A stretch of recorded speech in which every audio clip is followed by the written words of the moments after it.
Hi guys, welcome back to another video. In this video we're going to have some Division 20 ranked online gameplay, and before we get into the talking point of the video and the actual fight itself, I just want to say thank you for the support. Lately the channel has been growing slowly, but we're slowly getting more subscribers. I think I hit 30 today and we're reaching quite a wide variety of audience.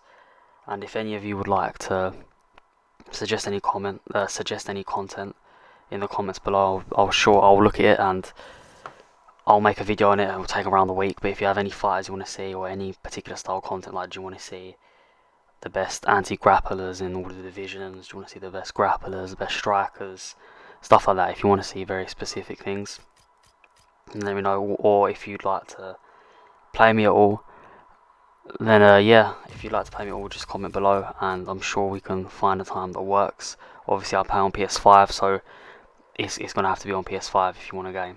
But yeah, jumping into the video, as you can see, my opponents are similar skill to me, been in Division 20 across Season 4 to Season 6, and I've picked Petr Yan.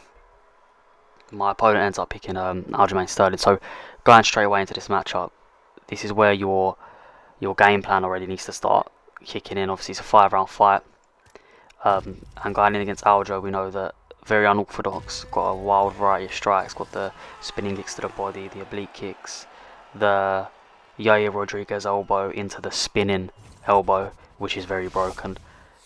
Variety, I think, has the turning takedowns, got amazing leg locks, got the clinch submission, and everything I'm saying is all relevant because this is all the tools that my opponent can look to utilise, and it's something I've got to be very careful of. And obviously we know my opponent's going to want to go to ground pretty much instantly. That's where my opponent wants it, because on the feet it's just such a huge advantage. And the one thing you see me do every fight is obviously round one I'm normally more measured, and as you can see, look at the distance management here. My opponent shot for a takedown, I was way out of range. My opponent clinches, deny the takedown, so my opponent's already 0-2, which is a good start for me. And one thing you want to see me do is I'm going to look to damage that lead leg straight away. I'm going to throw a lot of kicks, and as you can see, I'm using my movement to get out of situations where I could be in danger. And there you go, my opponent's throwing the spinning elbow and the Yair Rodriguez elbow. And there's a very good video showing how your kicks can affect the lead leg and how that results in affecting punch power.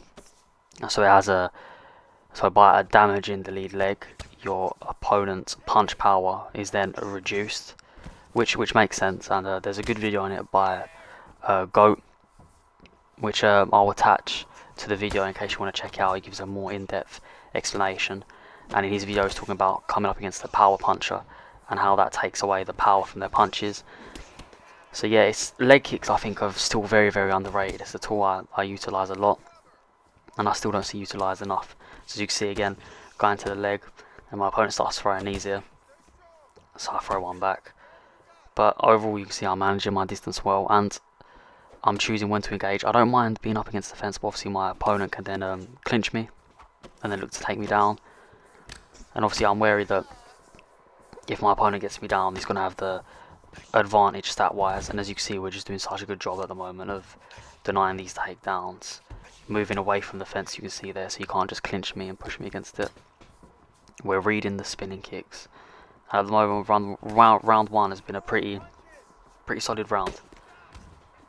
We're not looking to obviously to get my opponent out there round one. I know it's going to take a bit of work, and ideally the game plan is to avoid going to the ground, do as much damage as possible to that lead leg. I want my opponent to be switching stance, and I want to have both legs pretty much finished by round 3. That's normally my go-to strategy. As you can see, my opponent went for the clinch submission there, and that's sort of out of frustration that my opponent has been able to get me down. And one thing you need to do when you're fighting a wrestler is you can't panic when they eventually do get you to the ground, okay? Like obviously they're going to have the advantage, especially in a matchup like this where Aljo's ground game is just phenomenal. Yeah, they're going to have the advantage, but you just need to remain calm, because when you start making mistakes is when it leads to them capitalising on it. So yeah, as you can see, we're doing a lot of damage to that lead leg. Obviously we can't see the health stats for it, but we know just from the animation of me hitting the leg that it's starting to hurt. And one thing is, now that my opponent hasn't been successful in taking me down, I'm going to expect the more cheesier things to come into play, more of the spinning elbow and more clinch submission attempts. I'm going to expect my opponent to work me towards the cage more, which is what I do in this position if I couldn't get a takedown, and look to get a takedown from there. So going into round 2, that's what I'm expecting. Stamina's in a good position here, and as you can see, my back's against the fence, so I'm trying to pressure my way out of it. I don't just want to keep using the animation to just go across the cage left to right, because if my opponent hits me with a body kick or a hook to the body, it's going to do a lot of damage. And in the stand-up, there's a clear advantage at the moment between me and my opponent. As you can see, that's the danger there. When I went to lunge, he hit me with a beautiful switch kick. And we get into this position here, which I need to be very, very careful of if I want to look to deny. And we do a good job here and get to deny. And Petr Yan is he's just the perfect like anti-grappler. He's just unreal. His stats on this game are crazy. The only person that's got better hands than him in the division is obviously Cody Garbrandt. But in terms of endurance, like any strike he throws is powerful, and on the ground he's got more than enough stats to hold his own. So for me, he's my favourite fighter to use in this division. I think he's one of the most versatile, well-rounded fighters. I mean, if I really wanted to, I could take my opponent to the ground, depending on who I'm facing. For instance, you come up against the Cody Garbrandt, Petr Yan's got a massive advantage on the ground. You can take him there.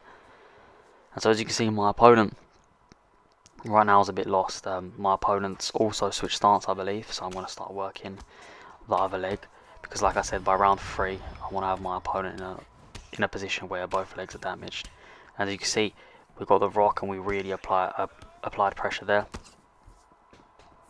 And that's just to get the damage off a bit. My opponent gets me the clinch, goes for the takedown, which we deny. So you can see my opponent's not having much success right now with the takedown attempts. And he's not mixing it up very well. He just goes for a normal takedown, doesn't get it. Clinch, takedown, cage, takedown.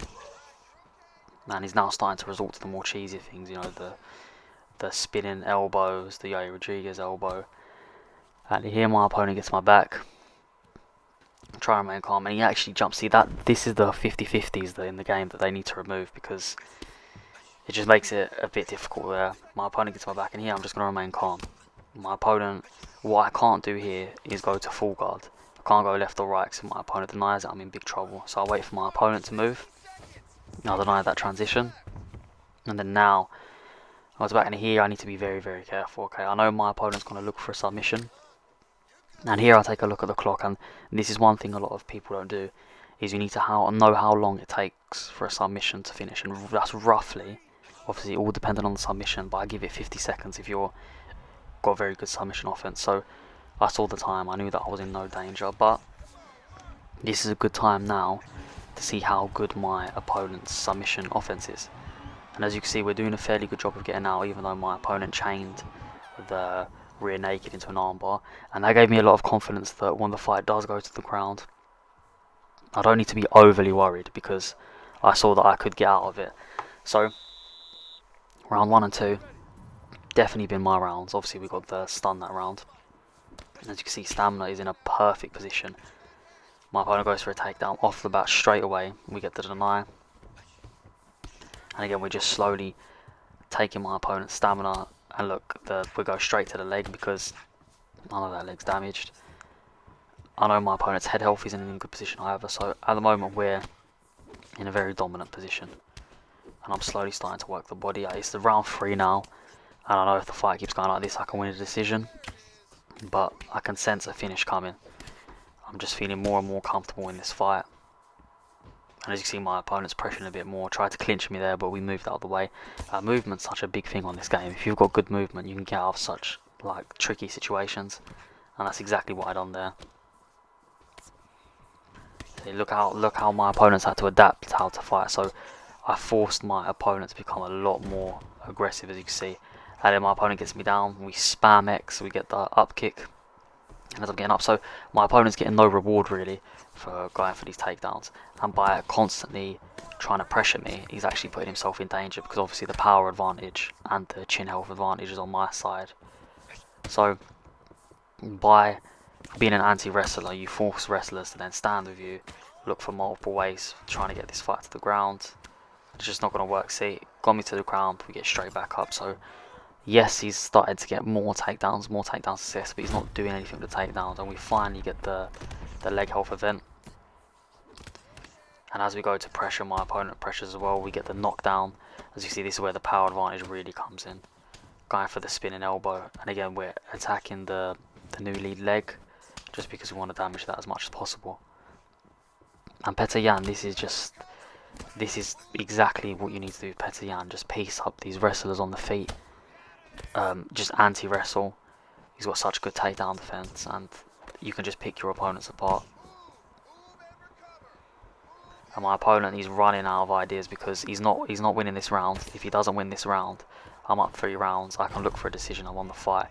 And here he gets a big takedown, and here you need to be very, very, very careful, because they've got the, I think it might be the triangle, arm triangle or armbar triangle, something here.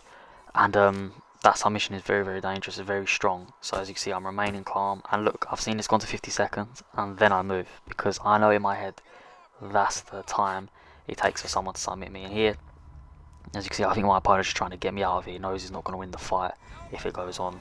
Try to lay off some ground and pound, and that's it. I know I've done enough, so my opponent can lay on me and get the control time. That's fine. I got the knockdown this round, and I'm more than confident. I'm up 3 rounds.